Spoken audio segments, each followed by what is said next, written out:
Assalamualaikum warahmatullahi wabarakatuh. Selamat pagi teman-teman semuanya. Bagaimana kabar kalian hari ini? Kaifa halukum? Baik ya. Saya doakan semoga kabar kalian selalu baik dan lebih baik daripada sebelumnya. Baik teman-teman semuanya yang Ustadz banggakan, sebelum kita mulai, adakah hari ini yang tidak hadir? Mungkin ada yang sakit atau berhalangan karena izin? Baik, bagi yang sakit, Ustadz doakan semoga lekas sembuh, syafahullah, semoga kalian diberi kesembuhan oleh Allah Subhanahu wa taala dan bisa belajar bersama kita kembali. Kemudian bagi yang izin, semoga diberikan kelancaran urusannya oleh Allah Subhanahu wa taala agar juga bisa belajar bersama kita kembali. Baik teman-teman semuanya yang Ustadz banggakan, sebelum kita mulai hari ini, sebelum kita mulai ya, silakan kalian periksa terlebih dahulu, mungkin sekitar kalian masih, berantakan, masih kotor, silakan kalian bersihkan terlebih dahulu, agar kalian nanti nyaman dalam belajar. Seperti yang Rasulullah sabdakan, at-tuhuru satrul iman, yang artinya kebersihan sebagian dari iman. Maka kelas yang bersih atau kamar yang bersih, lingkungan kita sekitar kita yang bersih, maka akan membuat kita, lebih nyaman dalam belajar, lebih bersemangat dalam menuntut ilmu. Baik teman-teman semuanya yang Ustadz banggakan, seperti yang kita alami pada saat-saat ini, fase-fase di mana pandemik, di mana wabah menyerang dunia, yaitu virus corona. Jauh-jauh hari Rasulullah menyampaikan kepada kita untuk menjaga kebersihan. Itulah pentingnya kebersihan. Ada hikmah di balik wabah corona yang menyerang ya, agar semua bisa hidup bersih seperti yang Rasulullah ajarkan. Baik, teman-teman semuanya yang Ustadz banggakan, seperti biasa juga, sebelum kita mulai, izinkan saya Dimas untuk memberikan satu nasihat kecil. Boleh ya? Boleh insya Allah. Karena memberi nasihat hukumnya adalah wajib. Ad-dinu an-nasihah. Baik teman-teman semuanya yang saya banggakan, Allah berfirman dalam surat Al-Insyirah ayat 5, fa inna ma'al usri yusra, maka sesungguhnya di balik kesulitan ada kemudahan. Kemudian Allah Subhanahu wa taala menegaskan kembali pada surat Al-Insyirah ayat 6, inna ma'al usri yusra. Di balik kesulitan ada kemudahan. Nah, teman-teman semuanya, di sini kita mengetahui bahwa, wabah corona yang menyerang dunia ini sebagai ujian bagi kita. Kita memang menghadapi masa-masa sulit, tapi ingat janji Allah di balik kesulitan itu akan ada kemudahan, akan ada kebahagiaan. Maka dari itu teman-teman jangan menyerah, karena, eee, kita harus bertekad, kita harus lebih bersemangat menghadapi ujian ini, karena di balik ujian ini nanti pasti akan ada kemudahan dan pasti akan ada kebahagiaan ya. Baik teman-teman semuanya, mungkin itu yang bisa Ustadz sampaikan, terus bersemangat. Bagi siswa, bagi atau penuntut ilmu ya merasa jenuh mungkin di rumah atau malas ya, atau kangen dengan sekolah, bersabar karena ini semua ujian ya, ini semua ujian dan insya Allah juga ujian yang Allah berikan pasti ada hikmah di baliknya ya. Maka dari itu tolong jangan bermalas-malasan ya, tetap bersemangat karena di balik ini semua pasti ada kemudahan, pasti ada kebahagiaan. Bahkan, bukan hanya kita sebagai penuntut ilmu, tapi juga mungkin orang sekitar kita juga mengalami, PHK atau mungkin pengangguran karena memang, banyak perusahaan yang memang, masih mengistirahatkan pekerjanya karena memang, belum ada pemasukan ya. Tetap bersabar karena insya Allah mungkin selain dari perusahaan kalian juga bisa mendapatkan sumber rezeki lain, bahkan mungkin lebih besar daripada, ikut perusahaan ya, mungkin berdagang, berbisnis, atau yang lain sebagainya. Mungkin, bagi orang-orang melihat, Ustaz Dimas menyampaikan ini mudah saja ya karena tidak mengalami, tapi insya Allah janji Allah itu, benar adanya. Jangan takut di balik kesulitan ini ada kemudahan, ada kebahagiaan ya. Tetap bersabar, kemudian ikuti juga anjuran pemerintah stay at home, jangan kemana-mana mungkin kalau nggak ada urusan penting ya tetap, stay at home karena penularan virus corona ini sangat cepat banget teman-teman ya. Jadi hanya lewat sentuhan tangan saja bisa tertular ya. Apalagi sekarang area wilayah Semarang juga sudah mulai red zone ya, karena saya juga memantau sudah mulai bertambah ya. Tapi kita nggak perlu khawatir, insya Allah kalau kita menjaga kebersihan seperti yang Rasulullah sampaikan, kemudian kita tetap bersabar bahwa di balik kesulitan ini pasti ada kemudahan dan kebahagiaan. Jadi, jangan putus asa, tetap bertekad, tetap berusaha, berikhtiar untuk mendapatkan kebahagiaan, insya Allah. Allahumma amin. Baik teman-teman semuanya yang Ustadz banggakan, baik mari kita masuk ke pembelajaran online. Kali ini adalah pembelajaran online pelajaran seni budaya yang pertama ya teman-teman ya. Baik langsung saja kita akan masuk ke materi. Teman-teman yang Ustadz banggakan, seni budaya awalnya namanya adalah seni budaya keterampilan atau biasa disingkat SBK. Namun karena di kurikulum 2013, keterampilan dipisah menjadi prakarya ya, berdiri sendiri. Kemudian seni budaya keterampilan ini berubah menjadi seni budaya. Tidak masalah karena itu malah lebih ke eksplisit, lebih detail nanti penjelasannya ya. Baik, seni budaya. Seni ya itu artinya adalah ekspresi jiwa manusia ya. Jadi apa yang dia rasakan dia buat menjadi seni. Kemudian budaya, kebiasaan yang diturunkan turun-temurun dari warisan nenek moyang kita. Jadi kita bisa simpulkan bahwa seni budaya adalah kebiasaan yang diturunkan berupa ekspresi jiwa manusia. Kemudian dalam K13 seni budaya dibagi menjadi 4 aspek teman-teman ya. Ada 4 aspek. Yang pertama seni rupa, seni tari, seni musik, dan seni drama. Nah, sebagai contoh seni drama di Indonesia banyak macamnya ya. Ada teater, ada wayang, ada ludruk, ada ketoprak, dan lain sebagainya. Seni musik juga ada ya. Ada alat musiknya, ada gamelan, ya ada ketiplak, ada ketipung, dan masih banyak lagi. Kemudian seni tari, banyak tari pendet, tari kuda lumping, tari kecak, dan lain sebagainya. Nah, seni rupa juga tidak kalah teman-teman. Banyak sekali budaya dari warisan leluhur kita, ya itu banyak banget ya, seperti halnya batik ya, yang dimana batik itu mempunyai gambarnya berupa ragam hias, flora, fauna ya, yang penghasil batik terbesar adalah Pekalongan. Kemudian geometris pada kain songket daerah Sumatera, ragam hias ukiran dari Jepara, dan lain sebagainya ya. Nah teman-teman kita untuk semester kedua ini kita cukup mempelajari aspek seni rupa ya teman-teman ya, aspek seni rupa saja. Baik, teman-teman, seperti biasa pada K13 Ustadz Dimas menggunakan pembelajaran berbasis project atau project based learning. Di antaranya ada project pemetaan materi yang akan kita pelajari. Kemudian identifikasi dan sketsa, pembuatan sketsa atau rancangan ini ya teman-teman ya. Atau rancangan ya. Jadi kita harus tahu alat yang kita gunakan apa, kemudian rancangannya, desainnya dulu, baru kita nanti masuk ke project action untuk mempraktekkan apa yang sudah kita identifikasi, apa yang sudah kita rancang. Kemudian identifikasi desain 2 dan project action 2. Kemudian presentation atau presentasi, kita mempresentasikan. Misalkan kita sudah menggambar, melukis, kita presentasikan ya hasil lukisan kita. Penting banget. Manfaatnya selain untuk public speaking, kita juga bisa berbicara dengan sopan, dengan benar ya. Kemudian masuk ke project portofolio. Selain public speaking yang bagus, kita juga harus menguasai skill dari segi teknologi ya, untuk mengetik data, kemudian membuat portofolio untuk kita ajukan ke investor mungkin, kemudian kita ajukan ke guru, dosen, dan sebagainya ya.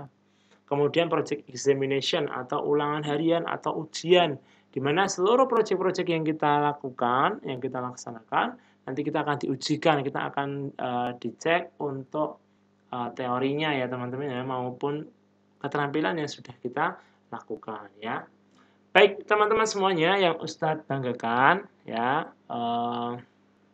di sini untuk materi kelas 8 ya, ini bukan kelas 9, maaf. Materi kelas 8 yaitu materinya adalah membuat komik nasihat. Kalau di semester 1 itu kan gambar ilustrasi, di mana gambar ada paragraf ceritanya. Kemudian berkembang lagi ke gambar poster, di mana ada objek gambarnya, ya. Kemudian ada juga ajakan, kalimat perintah yang baik. Nah, di semester kedua kali ini tantangannya lebih tinggi nih teman-teman, yaitu membuat komik tentang nasihat.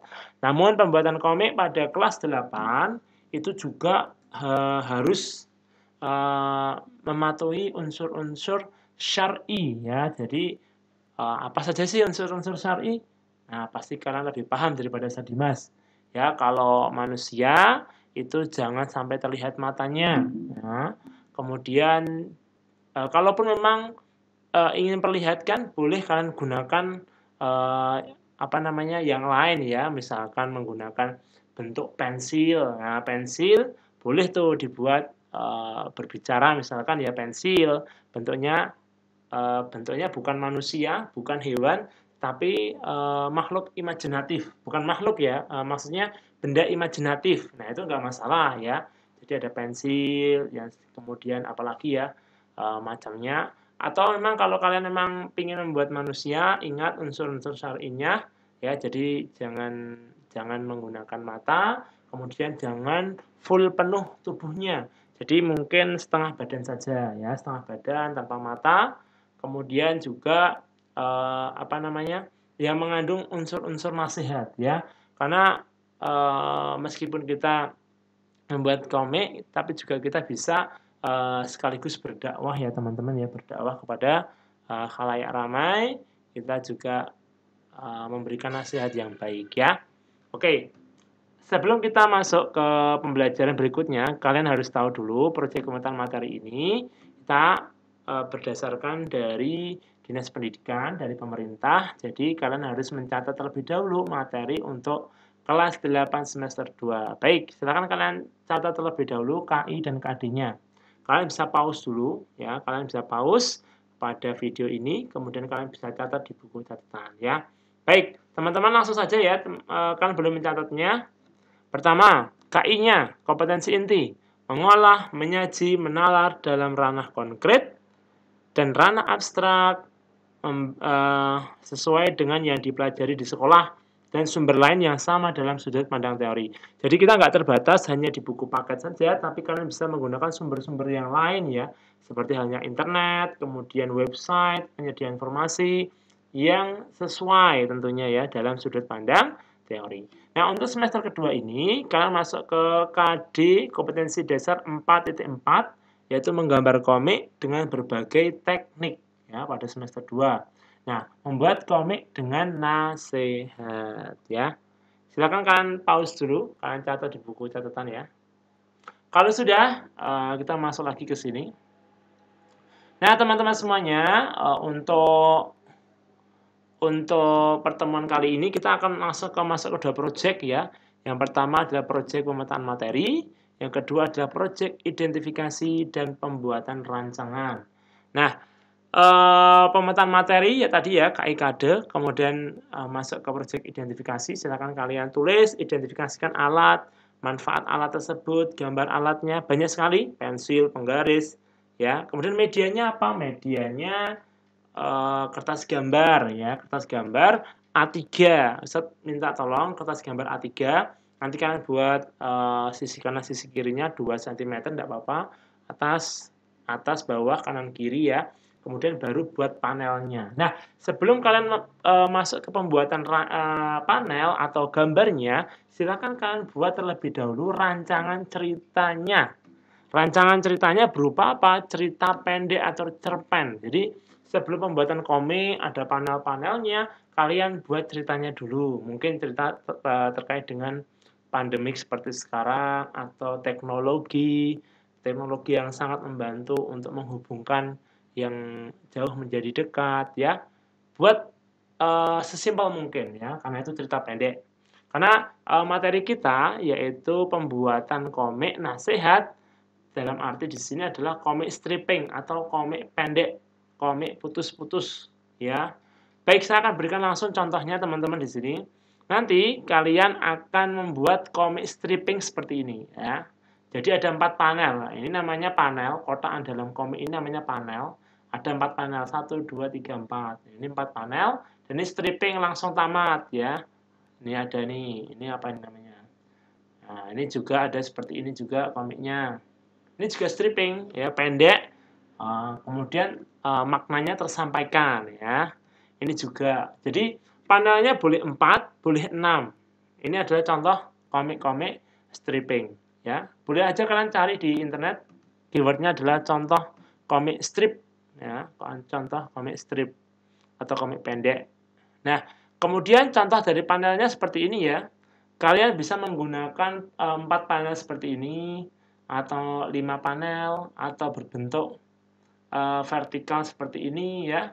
Yang pasti satu lembar kertas A4 itu langsung tamat ya, ceritanya langsung tamat atau berakhir. Ini ada contoh-contoh panel yang bisa kalian tiru ya. Ada seperti ini yang biasa dipakai di komik-komik itu seperti ini, atau modifikasi ada jejer genjang di sini ya. Itu namanya panelnya teman-teman. Sebelum kalian masuk ke pembuatan panel, kemudian sebelum kalian masuk ke pembuatan komik ini, silakan kalian buat ceritanya ya. Setiap pembuatan komik itu harus punya cerita dulu. Dia cerita di buku di catatannya ya, kemudian baru dibuat komiknya. Kalau nggak ada cerpennya lebih susah lagi untuk membuat komiknya ya. Jadi urutannya itu kalian buat cerpennya dulu, baru pertemuan depan kalian buat komiknya ya. Oke, itu adalah tadi panel dan ini komiknya ya. Kemudian untuk contohnya dari kakak kelas kalian itu sudah pernah membuat. Jadi kakak kelas kalian sewaktu kelas 8 itu sudah pernah membuat, dan alhamdulillah Ustaz masih mengabadikannya ya. Ini pembuat buatannya Mbak Adisa nih.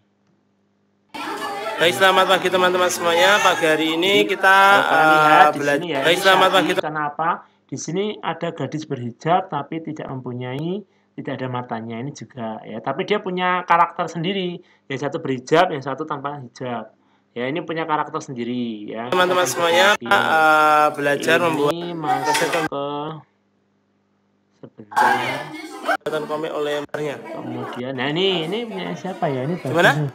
Ini Leni kalau nggak salah ya. Ini Leni, ini juga rambutnya agak kejepang-jepangan ya. Lagi kecewa yang cerita yang project action praktikum yang kedua oleh Mbak, kalau nggak salah itu Mbak Zarifah ya. Mbak Zarifah ini bagus banget. Jadi dia nasihatnya mengambil hadis tapi dituangkan dalam bentuk cerita gambar atau komik ya. Nih, jadi ini boleh karena dia nggak ada matanya, dia langsung kacamata yang pendek seperti itu ya, dan dia juga setengah badan. Ini juga. Kemudian nanti ini masih belum jadi, ketika sudah jadi itu punyanya Mbak Zarifah itu bagus banget ya. Ada warnanya, jilbabnya juga terlihat warna yang berbeda dengan karakter yang lain ya. Ini punyanya Mbak Zarifah bagus banget ya. Ustaz masih simpan ya. Ini punyanya Mbak Aulia, ini juga lumayan bagus. Punyanya Mbak Aulia ya. Ini siapa ya ini? Ini Safa, kalau nggak salah ini Safa ya. Oke teman-teman semuanya, itu tadi contoh-contoh dari komik strip atau komik pendek ya. Nah, tugas berikutnya adalah silahkan kalian baca-baca tentang pengertian komik menurut para ahli, ciri-ciri komik dan jenisnya. Seperti yang disampaikan di KI, kompetensi inti, bahwa kalian itu tidak hanya belajar di buku paket, tapi di sumber lain yang sama sesuai dengan sudut pandang teori maupun sudut pandang prakteknya ya. Nah, jadi silakan kalian baca di sini linknya. Akan saya lampirkan di grup ya teman-teman ya link ini. Silakan kalian baca, kemudian tulis kesimpulannya tentang pengertian dan ciri-ciri komik. Komik itu ya menurut para ahli, ini Ustaz juga sudah baca ya, menurut banyak banget ini para ahli yang menyatakan tentang komik, itu bahwasanya komik itu adalah cerita sesuatu karangan yang memiliki cerita pokok di dalamnya. Dia berupa gambar dan balon kata dalam sebuah panel ya. Saya ulangi lagi, komik adalah suatu karangan yang mempunyai cerita di dalamnya berbentuk gambar dan balon kata dalam panel, ya, dalam panel atau dalam kotak. Ya, itu namanya adalah komik. Nah, ciri-ciri komik sekarang, komik itu banyak banget ciri-cirinya. Ada yang ini komik bersifat kepahlawanan, humor, watak, ya, ada dunia persilatan dan sebagainya, ya. Kemudian jenis-jenisnya ada komik strip atau komik pendek, komik buku itu yang sampai tebal banget itu, ya. Kemudian komik humor, petualangan, komik biografi ilmiah itu biasanya menyebutkan satu tokoh, ya, satu tokoh ilmuwan atau yang mungkin yang mempunyai sejarah, ya. Kemudian di sini juga ada komik edukasi, komik wayang, promosi, komik silat dan sebagainya. Silakan nanti kalian baca sendiri saja. Saya akan berikan linknya di grup. Kemudian kalian buat kesimpulan. Saya akan kembalikan ke sini, teman-teman. Jadi tugasnya apa? Tugasnya yang pertama, catat apa yang sudah Ustadz sampaikan di dalam buku catatan kalian beserta kesimpulan dari artikel yang Ustadz lampirkan. Jadi nanti Ustadz lampirkan di grup, ya, linknya. Silakan kalian tulis. Kemudian yang kedua, identifikasikan alat dan media dan rancangan cerita pendeknya. Buat cerita pendeknya dulu. Nah, baru pertemuan depan kalian memulai membuat atau menggambar komik. Dan tugasnya 2 itu saja. Kemudian difoto, dikirimkan ke WhatsApp-nya Ustadz Dimas, ya. Melalui Japri, ya, biar nggak dicontoh. Oke, teman-teman semuanya, mungkin itu yang bisa Ustadz sampaikan. Mohon maaf jika ada kesalahan dari apa yang Ustadz sampaikan. Mungkin kurang tepat atau bahkan menyinggung hati dan perasaan kalian. Itu berasal dari Ustadz pribadi. Mohon dimaafkan. Kemudian kalau ada kebaikan, kebenaran datangnya dari Allah Subhanahu wa taala. Kita cukupkan perjumpaan hari ini dengan membaca doa kafaratul majlis dan hamdalah. Ya, kita baca hamdalah dan doa kafaratul majlis bersama-sama. Alhamdulillahirabbil alamin. Subhanakallahumma wa bihamdika asyhadu an la ilaha illa anta astaghfiruka wa atubu ilaik. Billahi taufik wal hidayah wa ridha wal inayah. Afu minkum. Assalamualaikum warahmatullahi wabarakatuh.